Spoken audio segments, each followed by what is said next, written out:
ನಮಸ್ಕಾರ, ಕನ್ನಡ ಒನ್ಗೆ ಸ್ವಾಗತ. ನಾನು ಭಾಗ್ಯನಾರಾಯಣ ಬೊಗವರ್ಪು. ಇವತ್ತು ಜಾರ್ಖಂಡ್ನಲ್ಲಿ ಎರಡನೇ ಮತ್ತು ಕೊನೆಯ ಹಂತದ ಮತದಾನ ಮುಗಿಯಿತು. 13ನೇ ತಾರೀಕು ಮೊದಲನೇ ಹಂತದ ಮತದಾನಗಳು ನಡೆದಿತ್ತು. ಇವತ್ತು ಎರಡನೇ ಹಂತದ ಮತದಾನಗಳು ಕಂಪ್ಲೀಟ್ ಆಗಿದೆ. ಅಷ್ಟು ಮುಗಿದ ತಕ್ಷಣವೇ ಎಕ್ಸಿಟ್ ಪೋಲ್ಗಳು ಜಾರ್ಖಂಡ್ನಿಂದ ಬರೋದಕ್ಕೆ ಆರಂಭ ಆಯಿತು. ಮೊದಲಿಗೆ ನಾವು ಜಾರ್ಖಂಡ್ನ ಪರಿಸ್ಥಿತಿಯನ್ನು ಅವಲೋಕನ ಮಾಡೋದಾದರೆ, ಜಾರ್ಖಂಡ್ನಲ್ಲಿ ನೇರ ಫೈಟ್ ಇರುವಂತಹದ್ದು Soren versus BJP. Hemant Soren versus BJP ಜಾರ್ಖಂಡನ್ನು ಗೆಲ್ಲಲೇಬೇಕು ಅಂತ ಎಷ್ಟು ಹಠ ಹಿಡ್ದಿದೆ ಅಂದರೆ, ಕೆಲವು ತಿಂಗಳ ಹಿಂದೆ ಹೇಮಂತ್ ಸೊರೇನ್ ಮುಖ್ಯಮಂತ್ರಿಯಾಗಿದ್ದಾಗ ಅವರನ್ನು ED ಕೇಸಲ್ಲಿ ಅಂದರ್ ಮಾಡಿತ್ತು, ಜೈಲಿಗೆ ಕಳಿಸಿತ್ತು. ಅವರು ರಾಜೀನಾಮೆ ಕೊಡಬೇಕಾಯಿತು. ವಾಪಸ್ ಬಂದ ಮೇಲೆ ಮೇಕ್ ಶಿಫ್ಟ್ ಮುಖ್ಯಮಂತ್ರಿಯನ್ನು ಕೂರಿಸಿದ್ರಲ್ಲ, ಅವರನ್ನು ಇಳಿಸಿದ್ರು, ಮತ್ತೆ ಮುಖ್ಯಮಂತ್ರಿ ಆದರು. ಆದರೆ ಯಾರು ಮೇಕ್ ಶಿಫ್ಟ್ ಮುಖ್ಯಮಂತ್ರಿ ಆಗಿದ್ರಲ್ಲ, ಅವರು ಸಿಟ್ಟಾದರು, ಅವರು BJP ಜೊತೆ ಹೋಗಿ ಸೇರಿಕೊಂಡ್ರು.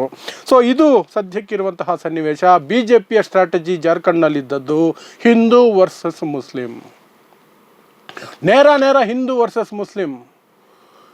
ಅಸ್ಸಾಂ ಮುಖ್ಯಮಂತ್ರಿ ಹಿಮಂತ ಬಿಶ್ವ ಶರ್ಮಾ, ಉತ್ತರ ಪ್ರದೇಶದ ಮುಖ್ಯಮಂತ್ರಿ ಆದಿತ್ಯನಾಥ್ ಇಬ್ಬರು ಬಂದು back to back Hindu Muslim ದ್ವೇಷ ಬಿತ್ತುವ ಕೆಲಸ ಮಾಡಿದ್ರು. ಮಧ್ಯದಲ್ಲಿ ಒಂದು ರೀತಿ ರೀಪ್ಲೇಸ್ಮೆಂಟ್ ಆಗಿ ಅಥವಾ ಸಬ್ಸ್ಟಿಟ್ಯೂಟ್ ಆಗಿ ಮೋದಿಯವರು ಅಮಿತ್ ಶಾ ಹೋಗಿ ಅದೇ ವಿಷಯವನ್ನು ಕಂಟಿನ್ಯೂ ಮಾಡಿದ್ರು. ಬಟೆಂಗೆ ತೋ ಕಟೆಂಗೆ ಅನ್ನುವಂಥದ್ದನ್ನು ಬಿತ್ತೋ ಪ್ರಯತ್ನ ಮಾಡಿದ್ರು. ಆದಿವಾಸಿಗಳನ್ನು ಹಿಂದುತ್ವದ ಹೆಸರಿನಲ್ಲಿ ಕೆರಳಿಸೋ ಪ್ರಯತ್ನ ಮಾಡಿದ್ರು. ಅದರ ವಿರುದ್ಧವಾಗಿ ಹೇಮಂತ್ ಸೊರೇನ್ ಆದಿವಾಸಿಗಳ ಅಸ್ಮಿತೆ, ಅಲ್ಲಿನ ಡೆವಲಪ್ಮೆಂಟ್ ಮತ್ತು ಅಲ್ಲಿನ ಏನು ಯೋಜನೆಗಳಿದ್ದಾವೆ ಅದರ ಬಗ್ಗೆ ಕಾನ್ಸಂಟ್ರೇಟ್ ಮಾಡ್ತಿದ್ರು. ಪ್ಲಸ್ ಅವರು ಕಾಂಗ್ರೆಸ್ನೊಂದಿಗೆ ಮೈತ್ರಿ ಮಾಡಿಕೊಂಡು ಇಂಡಿಯಾ ಮೈತ್ರಿಕೂಟದ ಪರವಾಗಿ ದೊಡ್ಡ ಪ್ರಚಾರವನ್ನೇ ಮಾಡಿದರು. ಪ್ಲಸ್ ಅವರನ್ನು ಜೈಲಿಗೆ ಕಳಿಸಿದ್ದನ್ನು ಅವರು ಭಾವನಾತ್ಮಕವಾಗಿ ಜನರ ಮುಂದೆ ಇಟ್ಕೊಂಡ್ರು. ಅದು ವರ್ಕೌಟ್ ಆಗುತ್ತಾ ಇಲ್ವಾ ಅಂತ ನಾವು 23ನೇ ತಾರೀಕು ನೋಡ್ಬೋದು. ಆದರೆ ಇವತ್ತು ಎಕ್ಸಿಟ್ ಪೋಲ್ಗಳನ್ನು ಒಂದಷ್ಟು ಸಂಸ್ಥೆಗಳು ಮಾಡಿದೆ. ಅದು ಯಾವುದು ಅಂದರೆ, ಪೀಪಲ್ ಪಲ್ಸ್ ಅನ್ನುವಂತಹ ಸಂಸ್ಥೆ ಜಾರ್ಖಂಡ್ನ ಎಕ್ಸಿಟ್ ಪೋಲ್ ಮಾಡಿದೆ. ಅಲ್ಲಿ NDAಗೆ 45ರಿಂದ 53 ಸ್ಥಾನಗಳು ಬರುತ್ತೆ, ಇಂಡಿಯಾ ಮೈತ್ರಿಕೂಟಕ್ಕೆ 25ರಿಂದ 37 ಸ್ಥಾನ ಬರುತ್ತೆ ಅಂತ ಹೇಳಲಾಗ್ತಿದೆ. ಅಂದರೆ ಸ್ಪಷ್ಟವಾಗಿ NDA ಅಂದರೆ BJP ಅಧಿಕಾರಕ್ಕೆ ಬರುತ್ತೆ ಅಂತ. ಜಾರ್ಖಂಡ್ನಲ್ಲಿ ಇರೋದೇ 81 ಸೀಟು, ಅಧಿಕಾರಕ್ಕೆ ಬರೋಕ್ಕೆ ಅವ್ರಿಗೆ ಬೇಕಾಗಿರುವಂಥದ್ದು ಕೇವಲ 42 ಸೀಟು, 41 ಆ್ಯಕ್ಚುಲಿ 41 ಬರಬೇಕು. ಆದರೆ BJP 45ರಿಂದ 53, BJP ಅಂದರೆ NDA 45ರಿಂದ 53 ಬರುತ್ತೆ ಅಂತ ಪೀಪಲ್ ಪಲ್ಸ್ ಹೇಳ್ತಾ ಇದೆ. ಇನ್ನು ಟೈಮ್ಸ್ ನೌ ಅವರು ಮಾಡಿರುವಂತಹ ಒಂದು ಏನಿದೆ ಅದರಲ್ಲಿ 40ರಿಂದ 44 ಸೀಟು NDAಗೆ ಬರ್ಬೋದು, ಇಂಡಿಯಾ ಮೈತ್ರಿಕೂಟಕ್ಕೆ 30ರಿಂದ 40 ಬರ್ಬೋದು ಅಂತ ದೊಡ್ಡ ಗ್ಯಾಪನ್ನು ಅವರು ಇಟ್ಕೊಂಡಿದ್ದಾರೆ. ಸ್ಲೈಟ್ ಎಡ್ಜ್ NDAಗೆ ಕೊಟ್ಟಿದ್ದಾರೆ. ಆದರೆ ನನ್ನ ಪ್ರಕಾರ ಇದೊಂದು ರೀತಿಯಲ್ಲಿ 50-50 ಲೆಕ್ಕಾಚಾರನೇ. ಟೈಮ್ಸ್ ಅವರು JVC ಸಂಸ್ಥೆಯ ಜೊತೆಗೆ ಮಾಡಿರುವಂತಹ ಸರ್ವೆಯನ್ನು ನಾವು ತೆಗೆದುಕೊಳ್ಬೇಕಾಗುತ್ತೆ. ನೆಕ್ಸ್ಟ್ ಆಕ್ಸಿಸ್ ಮೈ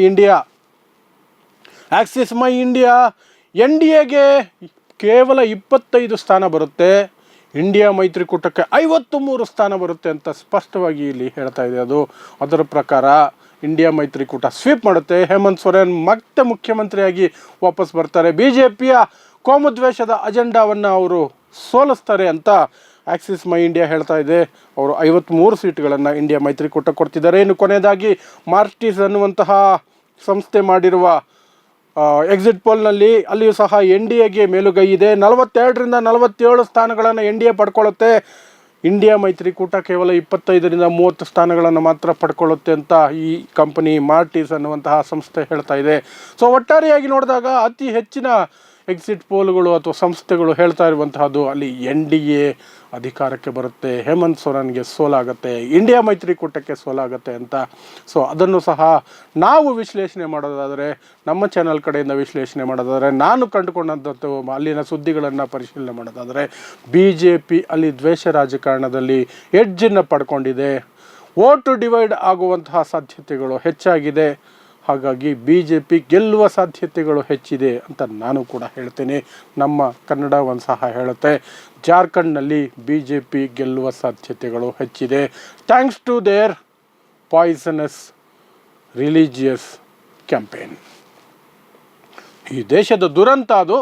ಆದರೆ ಧರ್ಮಾಂಧತೆಯ ಆಧಾರದ ಮೇಲೇ ಧರ್ಮಗಳ ನಡುವೆ ದ್ವೇಷ ಬಿತ್ತುವ ಮೂಲಕನೇ BJP ಸಾಕಷ್ಟು ಚುನಾವಣೆಗಳನ್ನು ಗೆದ್ದಿದೆ.